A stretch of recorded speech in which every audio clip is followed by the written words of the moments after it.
Mouthpiece on the far right. The high police bill that Lauren Southern received before her contentious presentation in Melbourne.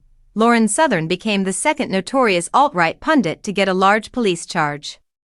According to reports, the Canadian-speaking tour organizers are paying about $68,000 for a significant police presence at the event, which officials worry may attract violent protests.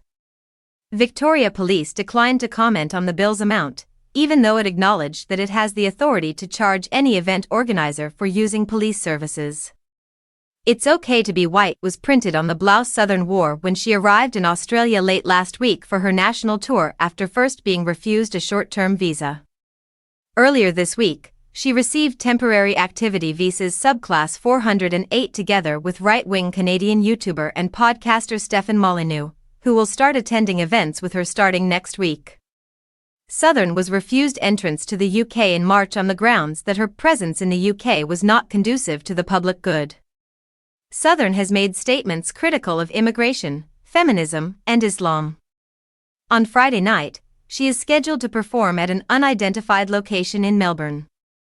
It comes days after it was revealed that the organizers of the Melbourne event hosted by alt-right mouthpiece Milo Yiannopoulos have so far refused to pay the $50,000 tab for additional police resources that were required after violent protests at his concert last year. At the Yiannopoulos event in December, hundreds of demonstrators from the left and right battled outside the Melbourne Pavilion in Kensington.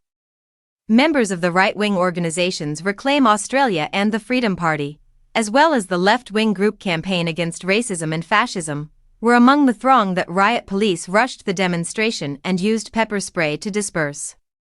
When fighting broke out outside Yiannopoulos concert, up to 300 police were sent in to segregate the demonstrators.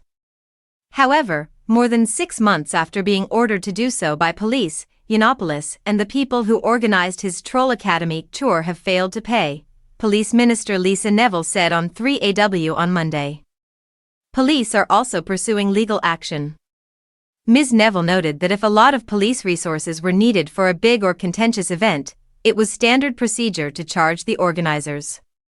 "I remember at the time people said, 'Why are we charging for protests because he's got a different view?'" Ms. Neville said. "But it isn't true.